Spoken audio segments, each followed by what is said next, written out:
श्री राधे राधे। भक्तों, महान जो प्रभु के प्रेमी भक्त संत भक्त माताएं होती हैं, उनके चरित्र से जगत का कल्याण होता है। लोग तब समझ पाते हैं उनके कल्याणकारी स्वरूप को जब प्रत्यक्ष देखते हैं, और ऐसे प्रत्यक्ष दृष्टा ही वास्तव में भक्ति की महिमा का गान करते हैं। माता जी की भक्ति से प्रभावित हुए अनेकानेक भक्त पहले भी थे, आज भी हैं, और उन्हीं में से एक हैं श्री आर रेड्डीयार। वल्ली काबू से करीब 35 किलोमीटर दूर कोयलोन शहर में रहते हैं। माता जी से संबंधित अपने अनुभव को वो बताते रहते हैं भक्तों को, बड़े भाव विभोर होकर। वो कहते हैं कि हमारे परिवार की एक लड़की कुछ दिन पहले घर से भाग गई थी। मित्रों और हितैषियों की सलाह पर हम लोग श्री माता जी के दर्शन को गए और उन्हें खोई हुई लड़की की बात कही। माता जी ने कहा, वो लड़की आज से 7 दिन में घर लौट आएगी, तुम लोगों को उसे ढूंढने नहीं जाना पड़ेगा। श्री माता जी ने हमें 7 बातियां दी और हमें रोज 1 बत्ती जलाने का निर्देश किया। उन्होंने कहा, 7वें दिन जब तुम आखिरी बत्ती ले जाओगे तब पुलिस वाले तुम्हें लड़की का आता पता बता देंगे। माता जी की बातों से वो कहते हैं कि हम पूरे आश्वस्त नहीं हुए, इसलिए हमने उस लड़की की तलाश में दौड़ धूप जारी रखी, लेकिन कोई खबर नहीं मिली। हमें बहुत ज़्यादा दुख और घबराहट इसलिए हो रही थी क्योंकि वो लड़की थी। बहुत हताश होकर फिर एक बार हम लोग माता जी की शरण गए। उन्होंने हमसे पूछा, तुमने बेकार ही इतने पैसे क्यों खर्च किए? माँ ने पहले ही तुमसे कह दिया था कि लड़की वापस मिल जाएगी, चिंता मत करो, तुम्हें हिम्मत रखनी चाहिए। जैसा पहले कहा जा चुका है, तुम्हें लड़की वापस मिल जाएगी। 6 दिन बीत गए और हम माता जी के आदेश के अनुसार 6 बत्तियां जला चुके थे। 7वें दिन गोधूली बेला पर हमने 7वीं बत्ती जलाई और बत्ती दिए में जल ही रही थी कि टेलीफोन की घंटी बजी। घर के एक व्यक्ति ने टेलीफोन उठाया तो उनका कहना है कि हमें संदेश मिला, आपकी बच्ची मद्रास पुलिस के कब्जे में है। लड़की सोने का एक गहना बेचने के लिए सुनार की दुकान में गई। दुकानदार को शक हुआ तो उसने पुलिस को सूचना दी। इस प्रकार ठीक माता जी द्वारा सूचित वक्त पर ही खोई हुई लड़की की खबर मिली और जल्द ही लड़की उनको सौंप दी गई, अर्थात उसके पिता को दे दी गई। उस समय के बाद से वो भक्त कहते हैं कि हमने सब कुछ श्री माता जी के चरणों में समर्पित कर दिया है और इसी समर्पण भाव से हम जीवन यापन करते हैं। हमारी दृढ़ आस्था है कि श्री माता जी नित्य हमारा संरक्षण करेंगी।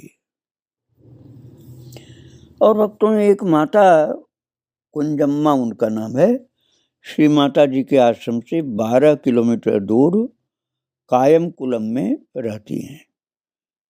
तो उन्होंने एक घटना बताया कि जिसने माता जी के प्रति उसकी भक्ति को और भी सुदृढ़ कर दिया। श्री माता जी की शरण में आने के कुछ ही साल पहले उसके पति की मृत्यु हो चुकी थी और उसके पति की जन्म कुंडली को देखकर ये भविष्यवाणी बहुत पहले की जा चुकी थी। इस प्रकार से कुंजम्मा का ज्योतिष शास्त्र पर गहरा विश्वास जम चुका था। अपने पति की मृत्यु से वो बहुत दुखी जीवन बिता रही थी कि उसे ये पता चला कि उसके बेटे की जन्म कुंडली के अनुसार वो सर्पदंश से 23 साल की उम्र में मर जाएगा। और यूं कुंजम्मा का पूरा जीवन ही दुखमय हो गया। अपने पुत्र को इस दुर्भाग्य से बचाने के लिए कुंजम्मा अनेक तीर्थों, मंदिरों, साधुओं, तांत्रिकों के पास गई। आखिर वो श्री माता जी के पास आई, अम्मा जी के पास, और उसने उनके चरणों में शरण ली। माँ ने उसे आश्वासन देते हुए कहा, चिंता नहीं करो, माँ तुम्हें एक मंत्र देगी, उसका तुम दैनिक जाप करो। सप्ताह में एक बार अपने पुत्र के लिए व्रत करो, संकल्प धारण करो। माताएं अपने संतान के लिए यदि कोई व्रत धारण करती हैं तो वो अत्यंत प्रभावशाली होता है। तुम्हारे पुत्र की मृत्यु तुम्हारे घर के किसी पालतू प्राणी पर स्थानांतरित हो जाएगी। जाओ, शांति रखो। कुंजम्मा को श्री माता जी के शब्दों में संपूर्ण आश्वस्ति नहीं मिली। प्रतिदिन उसको स्वप्न आते थे कि उसका बेटा सर्पदंश से मर गया।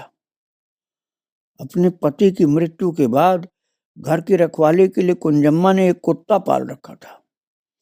एक दिन कुंजम्मा ने अपने घर के आगे के आंगन में अपने पालतू कुत्ते के भौंकने और सांप की फुफकार की आवाज सुनी। वो अत्यंत भयभीत हो उठी और उसने जरा सा झांक कर देखा। उसने देखा कि उसके कुत्ते और एक सांप के बीच तुमुल युद्ध हो रहा है। उस भयावह दृश्य को देख करके उसने झट से किवाड़ बंद कर लिए और वो दुबक कर घर में बैठी रही। कुछ मिनटों के बाद सारा शोर धीरे धीरे बंद हो गया। भयभीत कुंजम्मा ने धीरे से किवाड़ खोले और ये देखकर वो स्तंभित रह गई कि कुत्ता और सांप दोनों ही मृत पड़े थे। जब अपने पालतू कुत्ते की मृत्यु तो थोड़ी दुखी अवश्य हुई, लेकिन अचानक उसे श्री माता जी के वचन स्मरण हो आए कि तुम्हारे पुत्र की मृत्यु तुम्हारे घर के किसी पालतू प्राणी पर स्थानांतरित हो जाएगी। तो वो श्री माता जी के प्रति कृतज्ञता से आपूरित हो उठी। और ये घटना ठीक उसी कालावधि में हुई जब कुंडली के अनुसार उसके बेटे की मृत्यु होनी थी। कुंजम्मा ने श्रद्धा और स्नेह से गदगद होकर मन ही मन श्री माता जी को प्रणाम किया। श्री माता जी के वचन पूर्ण सत्य सिद्ध हुए तो उसके मन में माता जी की भक्ति और सुदृढ़ हो गई। उसका बेटा महाराज जीवित है और वो श्री माता जी के आशीर्वाद से सुखी जीवन व्यतीत कर रहा है। और वक्तों इसी तरह से मैं एक घटना और सुना रहा हूँ आपको। सन 1980 की बात है। एक दिन चंद्रमती जो वल्ली काबू के पश्च जल के उस तट पर रहती है, श्री माता जी का आशीर्वाद लेने उनके आश्रम में आई। श्री माता जी एक एक कर भक्तों का प्रणाम स्वीकार कर रही थी। अचानक उन्होंने अपने नेत्र मूंद लिए और कुछ देर तक अचेतन से भाव में रही। उनका शरीर निश्चल हो गया। भक्तगण व्याकुलता से प्रतीक्षा करते रहे और कुछ क्षणों के भीतर ही श्री माता जी चेतना के सामान्य धरातल पर उतर आई। चंद्रमती को एक और बुला करके उन्होंने कहा, तुम्हारे नाती की अभी अभी मृत्यु हुई, लेकिन तुम्हारी बेटी के शोकाकुल विलाप ने माता जी को वहां खींच लिया। तुम्हारा नाती अभी इसी क्षण फिर से जीवित हो उठा है। चंद्रमती को श्री माता जी के शब्दों का संपूर्ण गूढ़ार्थ तब समझ में नहीं आया उस समय जबकि वो बता रही थी। तो फिर उसके बाद उसकी बेटी के घर पर हो रही घटनाओं का पता जब नहीं चल पाया तो चंद्रमती की बेटी नलिनी आश्रम से करीब 10 किलोमीटर दूर रहती थी और उसके केवल एक ही बेटा था जो उस समय 6 साल का ही था। अचानक ही वो बहुत बीमार पड़ गया और किसी प्रकार की डॉक्टरी सहायता पहुंच सकने के पहले ही वो तुरंत मर गया। नलिनी छाती पीटने और विलाप करने लगी, हे माँ, हे माँ, हे माँ, कितने कितने सालों से मैं तुम्हारी आराधना करती आई हूँ और तुम्हें पुकारती आई हूँ। क्या मेरी प्रार्थना का ये फल मुझे मिला? अब मेरा दुनिया में कौन रह गया है? हे माँ, तुमने मेरे इकलौते बेटे को क्यों छीन लिया?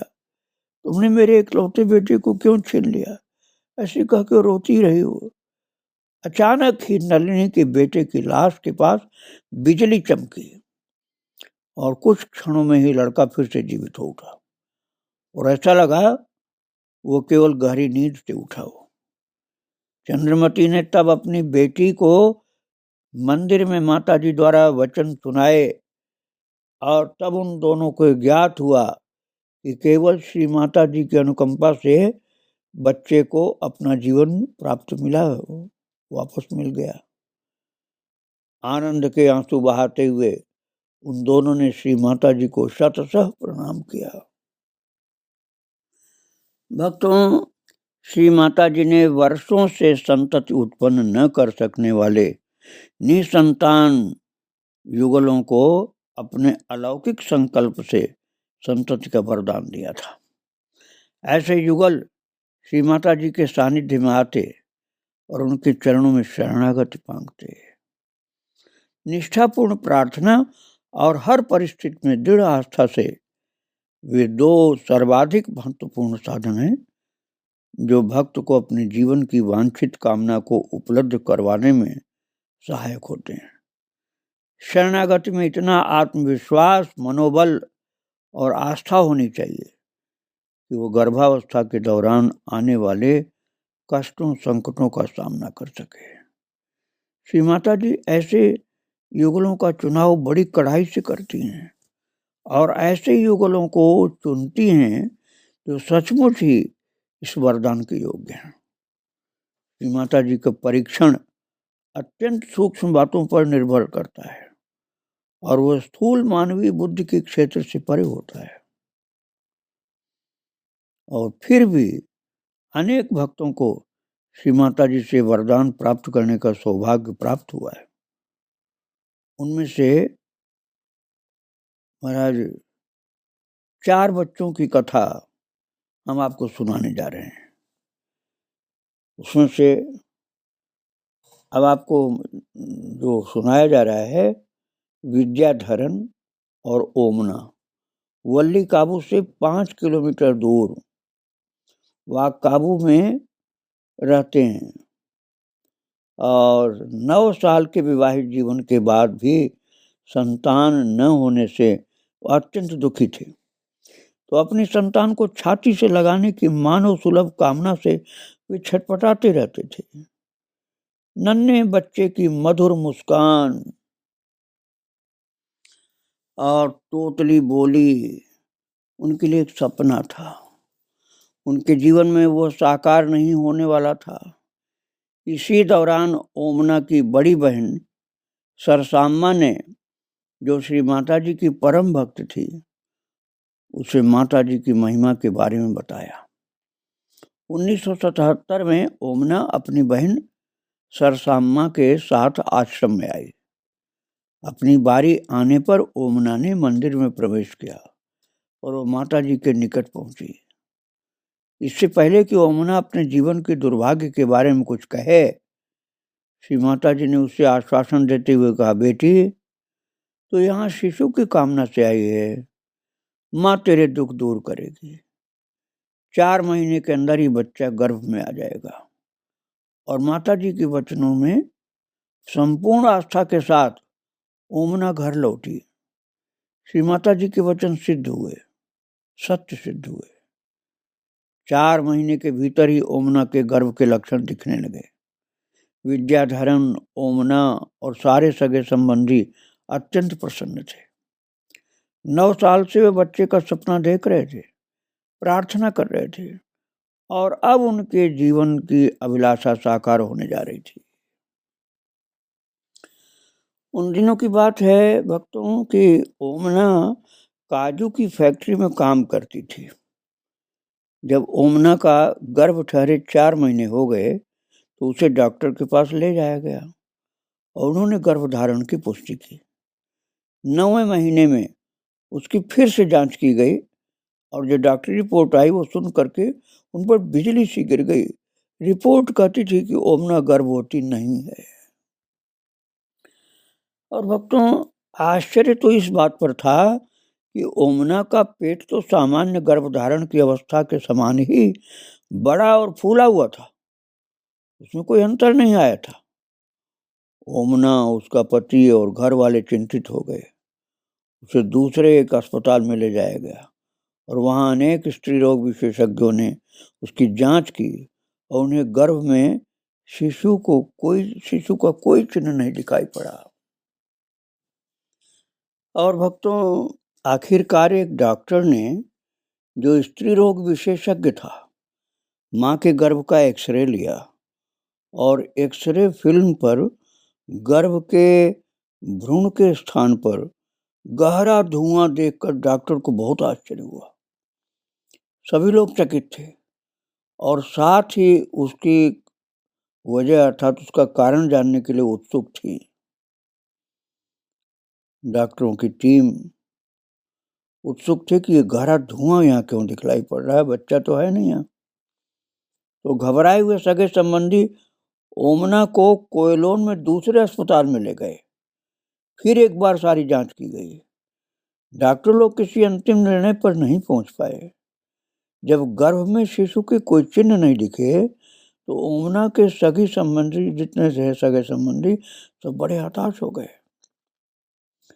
लेकिन ओमना की श्री माता जी में दृढ़ आस्था थी, तो वो अविचलित रही। वो विचलित नहीं हुई और आशावादी बनी रही। एक दिन वे लोग श्री माता जी के दर्शनों को आए और उन्होंने उनको डॉक्टरी जांच और एक्सरे के परिणामों के बारे में बताया। तो माँ ने बड़ी मधुर मुस्कान के साथ कहा, माँ सबसे असाधारण थी, इसलिए इस बात को सुनकर मुस्कुराने लगी और कहा, धीरज रखो, वो शिशु ईश्वर का पुत्र है, वो कोई रूप या मूर्ति नहीं है। वे लोग उसकी फोटो नहीं निकाल सकते। ओमना को श्री माता जी के शब्दों पर पूर्णतः विश्वास था। और भक्तों, ये दिव्य लीला यहीं समाप्त नहीं हुई। ओमना 10 महीने की गर्भवती हो गई, लेकिन फिर भी उसने बच्चे को जन्म नहीं दिया और एक एक कर दिन और महीने बीतने लगे। ओमना 13 महीने की गर्भवती हो गई। गांव वालों ने ओमना की और साथ ही साथ श्री माता जी की हंसी उड़ाना और निंदा करना शुरू कर दिया। वे लोग कहा करते, यह हाथी के बच्चे को जन्म देने वाली है।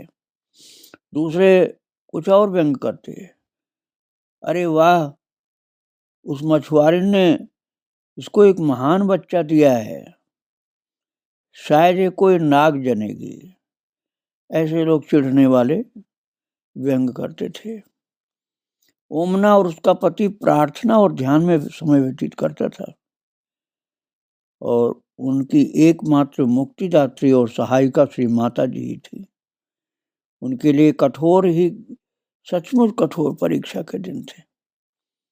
16 महीने बीत गए महाराज, और फिर भी ओमना ने प्रसव नहीं किया।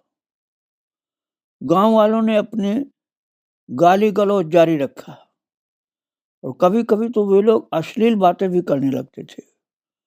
ओमना ने श्री माता जी के चरणों में सब कुछ समर्पित कर दिया और अपनी आस्था पर वो अविचलित रही। आखिर 16वें महीने के दौरान एक दिन श्री माता जी ने ओमना के सगे संबंधियों से कहा कि वे उसे अस्पताल ले जाएं। और फिर तो माता जी के आदेश को सुन करके वे लोग ओमना को कोयलोन के विक्टोरिया अस्पताल में ले गए। इस अद्भुत और चमत्कारपूर्ण प्रसव की खबर सुनकर बहुत बड़ी भीड़ वहां इकट्ठी हो गई। डॉक्टरों को भी बहुत आश्चर्य हुआ कि 16 महीने का बच्चा पेट में है। और जब सगे संबंधियों ने जाना कि 16 महीने हो गए, तब से 16 महीने से गर्भवती है, डॉक्टरों ने पूरी तरह जांच की और उन्हें देखकर आश्चर्य हुआ कि यद्यपि गर्भधारण के सभी बाहरी शारीरिक लक्षण दिख रहे थे, लेकिन गर्भ में भ्रूण नहीं था। वे लोग धर्म संकट में पड़ गए। बहुत चर्चा के बाद आखिरकार उन लोगों ने ऑपरेशन करने का निर्णय लिया और ऑपरेशन के बाद वे तो अपनी आंखों पर भी विश्वास नहीं कर पा रहे थे। गर्भ में पूर्ण विकसित स्वस्थ शिशु था। मां के गर्भ में 16 महीने रहने के बाद वो इस विश्व में आया था। श्री माता जी ने उसका नाम रखा शक्ति प्रसाद। 13 वर्ष की उम्र का होते होते वो ध्यान करने तथा मंत्र जपने लग गया था। माता जी ने उसे एक रुद्राक्ष की माला और छोटा सा कुशासन दिया। आसन पर वो अत्यंत दृढ़ योग मुद्रा में आसीन होता था और ओम नमः शिवाय, ओम नमः शिवाय और भी ओम मंत्रों का जप करता था। जब भी वो आश्रम में आता था तो किसी के कहे बिना ही माता जी के चरणों में जाकर बैठ जाता था। कुछ फूलों की पंखुड़ियों को चुन चुन कर वो माता जी के चरणों पर अर्पित करता रहता था। कई बार श्री माता जी कहती, उसकी आंखें योगी की तरह हैं। वो बहुत ज्यादा बातें नहीं करता। वो सामान्य बच्चों की तरह शरारती या नटखट नहीं है। स्कूल में वो अपने साथियों से कहा करता है, तुम लोगों को नानी माँ के स्वरूप का ध्यान करना चाहिए, अर्थात अम्मा जी का ध्यान करना चाहिए, नहीं तो तुम बीमार पड़ जाओगे। भक्तों, माता जी की कृपा अनंत भक्तों पर हुई है, हो रही है, आगे भी होगी। एक और सौभाग्यशाली युगल जिसे श्री माता जी के वरदान से शुभ संतान की प्राप्ति हुई, वो थी रत्नाम्मा और उसका पति कृष्णन, जो कोयलोन में रहते थे।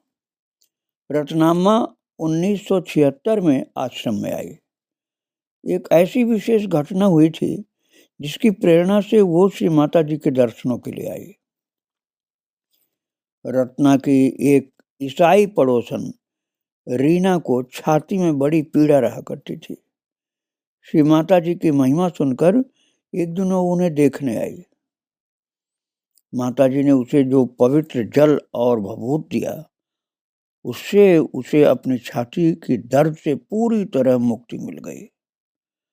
अपनी पड़ोसिन के इस अनुभव ने रत्ना को प्रेरणा दी कि वो भी श्री माता जी के आशीर्वाद को प्राप्त करें, क्योंकि रत्ना को पेट में तेज पीड़ा उठा करती थी। तो वल्ली काबू आई और दिव्य भाव के दौरान श्री माता जी ने उसे एक केला दिया। रत्ना ने उसे खाया और तुरंत ही बरसों से उसे सताने वाली पेट की जो पीड़ा थी वो बंद हो गई। इस तरह से उसको पूरा आराम मिल गया। और भक्तों, उसके जीवन की सारी घटनाएं माता जी के चरणों के आशीर्वाद से जुड़ी हुई थी। रत्ना की कृष्णन से शादी 1971 में हुई थी। 5 साल के बाद भी उनके कोई संतान नहीं थी। दोनों अपने दुर्भाग्य पर बड़े दुखी हुआ करते थे। रत्ना ने कभी अपनी मनोकामना माता जी के सामने प्रकट नहीं की थी। एक दिन श्री माता जी ने उससे कहा कि तुम्हारे मन में बेटे की कामना है ना, माँ तुम्हें प्रदान करेगी। 10 महीने के बाद तुम्हें एक पुत्र प्राप्त होगा। भक्तों, ये ध्यान रखना कि माता जी के आशीर्वाद से साधारण बच्चे नहीं होते हैं, बहुत दैवी संतान होती है। माता जी के वचनों के अनुसार ही रत्ना गर्भवती हुई। दिव्य डॉक्टरों के बयान और एक्सरे रिपोर्ट नकारात्मक थी। डॉक्टरों ने शब्दों को सच मान करके रत्ना का जो पति था वो दुख से भर उठा और उसने कहा, मैं तुझे बच्चे के जन्म तक वल्ली काबू जाने नहीं दूंगा। इस पूरी कालावधि में रत्ना गहन प्रार्थना करती रही और अनेक बार अपनी पुकार पर उसे श्री माता जी की छवि दिखाई देती। श्री माता जी की भविष्यवाणी के अनुसार नियत दिवस पर ही रत्नाम्मा को एक तेजस्वी पुत्र उत्पन्न हुआ और ज्यों ही वो अपनी मातृभाषा का, अर्थात मातृभाषा मलयालम थी, उच्चारण किया, मातृभाषा अर्थात मलयालम में उच्चारण करने लगा, बोलने लगा, उसने कहना शुरू किया कि उसके पिता का नाम है भगवान। वो कभी अपने पिता का नाम कृष्णन नहीं बताता था, वो कहता था मेरे पिता का नाम है भगवान। और वो कहता था वही मेरे वास्तविक पिता हैं, भगवान ही मेरे वास्तविक पिता हैं। भक्तों, कैसी दैवी संतान थी, जब बोलना शुरू किया तो उसने भगवान को ही पिता बताया। अपनी माँ के पति को उसने पिता नहीं बताया, उसने कहा कि मैं भगवान का पुत्र हूँ, मेरे पिता का नाम भगवान है। कितनी दैवी कृपा है माता के भक्तों के ऊपर माँ की। इस विषय में आगे मैं और आपको सुनाऊंगा। आज माता को प्रणाम करके ही विराम दे रहा हूँ। श्री राधे राधे, जय श्री राधे।